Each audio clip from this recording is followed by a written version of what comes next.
नमस्कार दोस्तों, मैं हूं आपका दोस्त चेतन भोला और आप देख रहे हैं भोला मैकटेक। आज की इस वीडियो में जो डिस्कस करेंगे वो होगा मिस फायरिंग के बारे में। हम अक्सर कर जाते हैं जब भी गाड़ी ठीक कराने, तो अक्सर कर हमें मैकेनिक ही बताता है कि आपकी गाड़ी में मिस फायरिंग हो रही है। हमें कई बार पता नहीं चलता है, तो बताऊंगा कि कैसे पता चलेगा कि गाड़ी में मिसफायर हो रहा है कि नहीं हो रहा है। इसके बहुत ज़्यादा नुकसान होते हैं, उन नुकसानों के बारे में बताऊंगा और इसको कैसे ठीक किया जाए, क्योंकि हम लोग मैकेनिक के पास जाते हैं, वो खुद ही ठीक कर देता है, जितने पैसे मांगते हैं हम दे देते हैं। लेकिन ये भी बताऊंगा इस वीडियो में कि आप खुद कैसे उस गाड़ी को ठीक कर सकते हैं, कैसे उस मिसफायर को ठीक कर सकते हैं, कैसे डिटेक्ट कर सकते हैं कि कहाँ मिसफायर हो रहा है। ये सब कुछ बताऊंगा आज इस वीडियो में मिसफायरिंग के बारे में। तो इस वीडियो को अंत तक जरूर देखिएगा। चैनल को सब्सक्राइब नहीं किया तो प्लीज़ अभी के अभी चैनल को सब्सक्राइब कर दीजिए, क्योंकि ऐसे में बहुत सारा कंटेंट लेके आ चुका हूं और अभी भी आगे लाता रहूँगा। आप लोग यार वीडियो को शेयर नहीं करते तो वीडियो को प्लीज़ शेयर कर दिया करो, जिससे कि और लोगों को भी तो थोड़ा बहुत फ़ायदा हो और मेरा भी कुछ फ़ायदा हो जाएगा, है ना। तो चलो अब जल्दी से आगे बढ़ते वीडियो की तरफ। बहुत ज़्यादा इंटरेस्टिंग कंटेंट आपका वेट कर रहा है।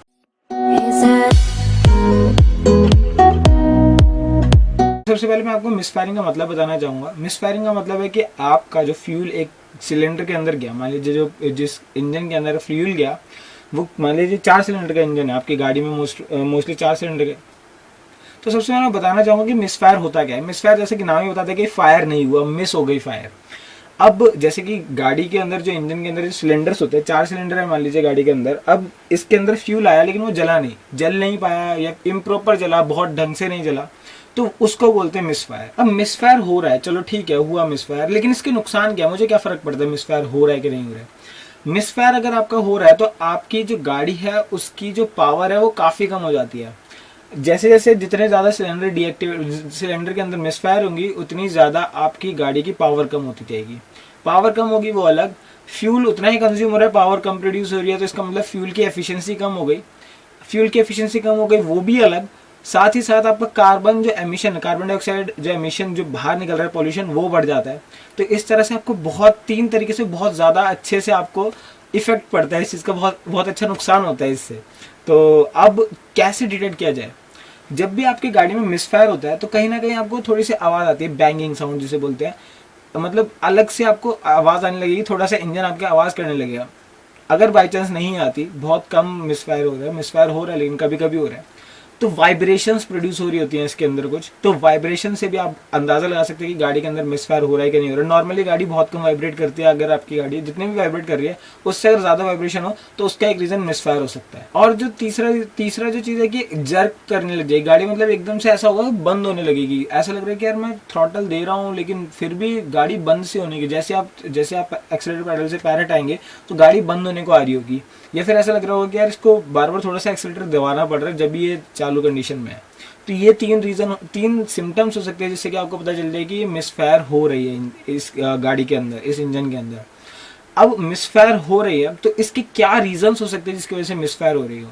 तो 3 तरह के जो बहुत ज़्यादा कॉमन रीज़न है वो बताना चाहूँगा आपको। सबसे पहले सबसे ज़्यादा कॉमन रीज़न है, जो बहुत ही आसान सा रीज़न है, वो होता है स्पार्क प्लग में जब कार्बन जम जाता है, मतलब स्पार्क प्लग के जो जहाँ पे स्पार्क प्रोड्यूस हो रही थी उसके ऊपर कुछ पॉल्यूटेंट्स जम जाते हैं। उस पॉल्यूटेंट्स के जमने की वजह से वहाँ पे स्पार्क अच्छे से प्रोड्यूस नहीं हो पा रहा होता। अब स्पार्क अच्छे से प्रोड्यूस नहीं हो रहा तो फ्यूल के अंदर क्या ही जलाएगा उसे। तो इसलिए क्या होता है कि वहाँ पे कुछ जम जाता है, उसकी वजह से वहाँ पे जितना भी फ्यूल आ रहा होता है वो बिना जले ही निकल जाता है। तो स्पार्क प्लग की सबसे बड़ी गलती हो सकती है जिसकी वजह से मिसफायर हो रहा हो। दूसरा रीज़न, क्या पता है स्पार्क प्लग के जो टिप तक करंट ही ना पहुंच रहा हो, और टिप तक करंट नहीं पहुंच रहा हो तो इसका मतलब ऊपर की जो केबल आके लगती है स्पार्क प्लग के ऊपर वो खराब हो। अब क्या पता केबल में ही करंट ना आ रहा हो, तो केबल में करंट कहाँ से नहीं आया, डिस्ट्रीब्यूटर से आता है, एक डिस्ट्रीब्यूटर डिवाइस होती है, उसके थ्रू करंट आ रहा होता है केबल तक। तो वो तीसरा रीज़न हो सकता है कि स्पार्क प्लग तक करंट ही ना आ रहा हो। अब इसके और ज़्यादा पीछे जाएं तो थोड़ा सा क्रूशियल चीज़ हो जाती है, उधर तक अक्सर कर कॉमनली वो चीज़ नहीं होती, क्योंकि मैं कॉमनली बता रहा हूँ तो उसके बाद रेयर केसेस बताऊंगा तो आगे तक बढ़ेंगे। अगला जो रीज़न हो सकता है वो ये हो सकता है कि आपका क्या पता फ्यूल इंजेक्टर फ्यूल ही इंजेक्ट ना कर रहा हो। अक्सर कर देखा गया है कि क्या होता है कि फ्यूल इंजेक्टर फ्यूल ही इंजेक्ट नहीं कर रहा होता, फ्यूल इंजेक्टर में कहीं कचरा फंस जाता है, फिर कहीं करंट नहीं मिल रहा होता फ्यूल इंजेक्टर को, जिसकी वजह से फ्यूल इंजेक्ट नहीं कर रहा होता और उसके बाद भी गाड़ी के अंदर मिसिंग हो रही होती है, उसकी वजह से गाड़ी के अंदर मिसिंग हो रही होती है। तो ये कुछ रीजंस, बहुत कॉमन रीजंस थे जिसकी वजह से गाड़ी के अंदर मिसफायर देखने को मिल जाते हैं। अब अगले जो बहुत बहुत ज़्यादा अगर आपकी किस्मत ही खराब है तो वो वाले रीजंस होते हैं, वो ये है कि अगर आप डिस्ट्रीब्यूटर से और आगे बढ़ते हैं तो वहां से आपकी वायरिंग्स वगैरह का सिस्टम आ जाता है। वो वायरिंग का काफी मुश्किल तामझाम होता है। इलेक्ट्रिक कार वायरिंग के मैं ऊपर एक वीडियो बना चुका हूँ, आप चाहे तो वो देख सकते हैं। बाकी अगर मैं अभी इसी वीडियो में बात करें तो जब उसके पीछे आएंगे तो काफी मुश्किल वायर का मैश होता है। अगर वहां की वायर के मैश में कोई प्रॉब्लम हुई और उसकी वजह से करंट ना पहुंच पा रहा हो तो उसकी वजह से भी एक आपका मिसफायरिंग हो सकती है। वो थोड़ा कॉम्प्लिकेटेड हो जाता है, वो मुश्किल चांसेस होते हैं। अगला जो रीजन ये हो सकता है कि कहीं कुछ मैकेनिकल पार्ट में आपकी ब्रेकेज हो गई हो, जैसे कि अगर मैं बोलूँ कि वॉल्व टूट गया हो, वॉल्व में कहीं क्रैक आ गया जिसकी वजह से कंप्रेशन जो बन रहा है वो इम्प्रॉपर कंप्रेशन बन रहा हो, कंप्रेशन कहीं लीक हो रहा हो, प्रेशर जो लीक हो रहा हो, उसकी वजह से क्या होता है कि एक प्रॉपर प्रेशर नहीं मिलता जिसकी वजह से फ्यूल नहीं चल पाता अच्छे से, तो वो भी एक रीज़न हो सकता है। अगला जो रीज़न हो सकता है कि एयर फ्यूल मिक्सचर अच्छा ना बन रहा हो। एयर फ्यूल मिक्सचर अच्छा ना बन रहा हो ये भी कई बार कॉमनली में आ जाता है और कई बार मैं रेयर में बोलूँगा ऐसे, क्योंकि बहुत ज़्यादा कॉमन भी नहीं है और बहुत ज़्यादा रेयर भी नहीं है कि एयर फ्यूल मिक्सचर अच्छे से ना बन रहा हो, तो उसकी वजह से प्रॉब्लम हो सकती है। वो उसकी जब एयर फ्यूल मिक्सचर सही नहीं बन रहा तो उसमें कहीं ना कहीं मैप सेंसर या फिर मैप सेंसर की कहीं ना कहीं कमी होती है जिसकी वजह से आपका एयर फ्यूल मिक्सचर सही नहीं बन रहा होता। अगली जो बहुत रेयर प्रॉब्लम हो सकती है वो ये है कि कहीं ना कहीं ब्रेकेज हो सकती है। मान लीजिए पिस्टन के अंदर ब्रेकेज हो गया, पिस्टन रिंग्स के अंदर ब्रेक हो जाए जिसकी वजह से प्रेशर सारा लीक कर रहा है। उसके बाद अगर बात करें तो शायद ब्रेक जो उसके नीचे कनेक्टिंग रॉड की जो बेयरिंग्स होती है उसके अंदर कुछ क्रैक्स हो, तो ये कुछ रीजंस हो सकते हैं जिसकी वजह से और वो मिसफायर के चांसेस हो सकते हैं। अगर अगली बात करें जाए और ज़्यादा रेयर की तो वो ये है कि क्या पता हेड के नीचे जो गैस्केट लगी होती है वहाँ पे कुछ जल गई हो गैस्केट लीक कर गई हो जिसकी वजह से कूलेंट अंदर आ रहा हो या फिर आपका जो प्रेशर है वो लीक कर रहा हो, तो वहाँ पे भी आपका मिसफायरिंग के चांसेस बढ़ जाते हैं। तो ये कुछ रीजंस थे। अब मैं बताना चाहूँगा कि अगर आपकी गाड़ी में मिसफायर हो रही है तो आप कैसे ठीक कर सकते हैं। अगर आपकी गाड़ी में कुछ प्रॉब्लम आ रही है, जैसे आपको फील हो, आप जैसे नॉर्मली गाड़ी चलाते हैं तो आपको कहीं वाइब्रेशन ज़्यादा फील होने लगी या फिर आपको ऐसा लग रहा है कि मैं एक्सीलेटर पेडल दबा रहा हूँ लेकिन उतनी ज़्यादा जितनी अच्छी नॉर्मल गाड़ी मेरी पकड़ती थी, रेस एक्सेलरेशन आती थी, वो उतनी नहीं आ पा रही है, तो कहीं ना कहीं इसमें मिसफायर के चांसेस होते हैं। अब जब आपको ऐसा कहीं नहीं कहीं सिम्टम लगे तो आप बोनट को खोलिए और उसके बाद ध्यान से सुनिएगा। अगर आप ध्यान से सुनेंगे कहीं ना कहीं उसमें आपको साउंड आएगी, बैंगिंग सी साउंड, वो आपको लगेगा कि कुछ दिक्कत लग रही है इंजन में, क्योंकि नॉर्मली जब आपकी गाड़ी होती है वो काफ़ी बहुत कम आवाज़ कर रही होती है, लेकिन अगर आप मिसफायर वाली गाड़ी देखेंगे तो कहीं ना कहीं ज़्यादा आवाज़ कर रही होती है। उसके बाद आप क्या कर सकते हैं इसमें, सबसे पहले स्पार्क प्लग को निकालिए।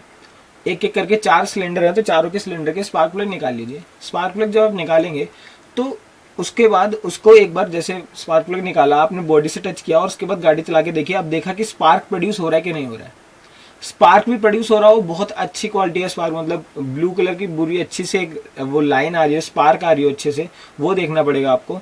और मतलब ऐसा नहीं हवा में रखे स्पार्क प्लग नहीं, पूरा बॉडी से टच कराइएगा। जैसे स्पार्क प्लग लिया, मान लीजिए ये स्पार्क प्लग है और ये इंजन है, इंजन से यहाँ पे टच किया और यहाँ पे इसका वो स्पार्क है, तो क्या होगा कि इसको अर्थ मिलना जरूरी है ना, वरना अर्थ नहीं मिलेगा तो थोड़ा सा झटका आपको भी लग सकता है। अर्थ दिलाइए इसे और उसके बाद देखिए करंट प्रोड्यूस हो रहा है क्या नहीं हो रहा। चारों स्पार्क प्लग में आप जब देखेंगे तो हो सकता है किसी स्पार्क प्लग में करंट प्रोड्यूस ना हो रहा हो। अब करंट प्रोड्यूस नहीं हो रहा होगा या फिर आप चेक जरूर कीजिएगा कि उसकी नॉब जो ऊपर अंदर जो टर्मिनल होते हैं ना उसके, तो उसके टर्मिनल पे कहीं कार्बन ना जमा हो। जब अगर कार्बन जमा है तो उसको थोड़ा सा साफ करके एक पेट्रोल से या डीजल से थोड़ा सा साफ सफाई करके उसको फिर थोड़ी देर सुखा के फिर लगा दीजिए, तो वो अच्छा काम करने लग जाएगा। अगर आपको फिर भी लगता है कि नहीं काम कर रहा है तो हो सकता है आपको स्पार्क प्लग बदलना ही पड़ जाए। उसके बाद अगर आपका किसी मान लीजिए तीसरे सिलेंडर में आपका स्पार्क नहीं प्रोड्यूस हो रहा था, अब जब तीसरे सिलेंडर में अगर आपका स्पार्क प्रोड्यूस नहीं हो रहा है तो आप पीछे की तरफ जाइए और स्पार्क प्लग को अंदर लगा दीजिए, वापस फिट कर दीजिए। उसके बाद जो इसका जो ऊपर की वायर होती है उसको निकाल के देखिए कि स्पार्क यहाँ से यहाँ पे ट्रैवल कर रहा है कि नहीं कर रहा। उसको जब मान लीजिए इसके ऊपर एक वायर लगी थी, इसकी वायर को निकाला और थोड़ा सा यहाँ पे लगा के देखा, अगर इसमें स्पार्क आ रहा होगा तो यहाँ से यहाँ तक करंट चल के आएगा, वो थोड़ी थोड़ी स्पार्क आपको दिखेगी। तो जब स्पार्क दिख रही है तो इसका मतलब करंट इसमें आ रहा है, इस केबल में आ रहा है। और अगर स्पार्क नहीं दिख रही इसका मतलब केबल में ही करंट नहीं आ रहा। तो केबल या तो कहीं ना कहीं ब्रेकेज हो सकती है या फिर डिस्ट्रीब्यूटर से नहीं आ रही होगी। तो केबल की ब्रेकेज चेक करिए और केबल अगर ठीक है तो इसका मतलब डिस्ट्रीब्यूटर में कहीं ना कहीं प्रॉब्लम है, तो डिस्ट्रीब्यूटर आपको खोल के सही करना पड़ेगा या किसी मैकेनिक के पास ही जाएंगे, क्योंकि डिस्ट्रीब्यूटर एक थोड़ा सा कॉम्प्लिकेशन हो जाएगी आपके लिए। डिस्ट्रीब्यूटर को खोलना और उसके अंदर कुछ चेंजेस करना थोड़ा सा कॉम्प्लिकेशन हो जाएगी, इसलिए उसको मैकेनिक के पास लेके जाइएगा और उसे ठीक कराइएगा। अब ये तो हो गया स्पार्क प्लग वाला पार्ट। अगर मान लीजिए सब कुछ सही है, स्पार्क मेरे अच्छे प्रोड्यूस हो रहे हैं, चारों के चारों स्पार्क प्लग सही वर्क कर रहे हैं, तो स्पार्क प्लग में तो कोई प्रॉब्लम नहीं है। अगली बात करते हैं कि अब आपको करना है फ्यूल इंजेक्टर्स को चेक। मान लीजिए मेरा यहाँ पे चारों पे मेरे इंजेक्टर लगे हुए हैं, मैंने सबसे पहले फर्स्ट वाले का इंजेक्टर का वो निकाल दिया, जो सप्लाई आ रही थी करंट की वो निकाल दी। अगर वाइब्रेशंस बढ़ती हैं तो इसका मतलब ये वाला इंजेक्टर सही काम कर रहा है, क्योंकि इसके ना होने से कुछ ना कुछ इंजन पे फर्क पड़ा। इसका मतलब ये इंजेक्टर सही काम कर रहा था। अब मैंने क्या किया, इसको वापस लगाया, फिर मैंने सेकंड वाले का निकाला, फिर से अगर वाइब्रेशन में चेंज आया तो इसका मतलब ये सही काम कर रहा है। अब मान लीजिए मैंने थर्ड वाले का निकाला और इसमें कोई फर्क नहीं आया, इंजन की वाइब्रेशन उतनी ही हो रही है, तो इसका मतलब ये थर्ड वाला वर्क नहीं कर रहा था, क्योंकि पहले जब ये कनेक्टेड था तो भी उतनी आ रही थी और जब कनेक्टेड नहीं है तो भी इतनी आ रही है। तो अब आपको चेक करना पड़ेगा कि इस वायर में करंट आ रहा है कि नहीं आ रहा। आप मल्टीमीटर या फिर टेस्टर के थ्रू करंट चेक करिए, अगर करंट आ रहा है तो इसका मतलब वायर तक तो करंट आ रहा है, ये ठीक है, इसका मतलब इंजेक्टर में कहीं प्रॉब्लम है। फिर इंजेक्टर को खोल के थोड़ा सर्विस करके फिर लगा के देखिए, फिर फ्यूल आ रहा है कि नहीं आ रहा, फिर लगा के देखिए और फिर भी नहीं आता तो फिर आपको इंजेक्टर को ठीक कराना पड़ेगा, रिप्लेस कराना पड़ेगा। तो इस तरह से आप डायग्नोस कर सकते हैं कि कहाँ प्रॉब्लम है और कैसे उसको ठीक किया जाए। उम्मीद करता हूँ आपको काफ़ी कुछ समझ में आ गया होगी। अगर आपकी गाड़ी में मिसफायर होगी तो आप ठीक कर लेंगे। अगर कोई भी सवाल है इससे रिलेटेड तो आप उससे ज़रूर कमेंट सेक्शन में पूछिए। अगर आपको कमेंट सेक्शन में नहीं पूछना, आप पर्सनली पूछना चाहते हैं मेरे से इंस्टाग्राम पे पूछ सकते हैं, फेसबुक पे क्वेश्चन पूछ सकते हैं, कोरा पे मैं हूँ तो कोरा पे मुझे फॉलो कर सकते हैं, क्योंकि मैं वहाँ कई सारे क्वेश्चन के जवाब दे देता हूँ। तो प्लीज़ वीडियो को अपने दोस्तों से शेयर कीजिए। चैनल के लिए अभी आप नए हैं या फिर आपने अभी तक सब्सक्राइब नहीं किया तो प्लीज़ चैनल को सब्सक्राइब कर लीजिए, क्योंकि मैं हफ्ते में ऐसी 2 वीडियोस तो परमानेंटली लाता ही हूँ। 2 वीडियोस हमेशा आपको मिलेगी हफ्ते में, और कभी कभी एक्स्ट्रा भी डाल देता हूँ। तो इसलिए चैनल को सब्सक्राइब कर लीजिए, क्योंकि आपका ऐसे बहुत अच्छा कंटेंट मिलने वाला है। अगर आपने मेरी पुरानी वीडियोस नहीं देखी तो आप उन पर जाके जरूर देखिए, आपको बहुत अच्छा कंटेंट मिल सकता है उधर भी। धन्यवाद दोस्तों मेरी वीडियोस को देखने के लिए। मेरी वीडियोस को देखते रहिए, शेयर करते रहिए, सब्सक्राइब करते रहिए। बस इतना ही तो चाहिए। धन्यवाद दोस्तों।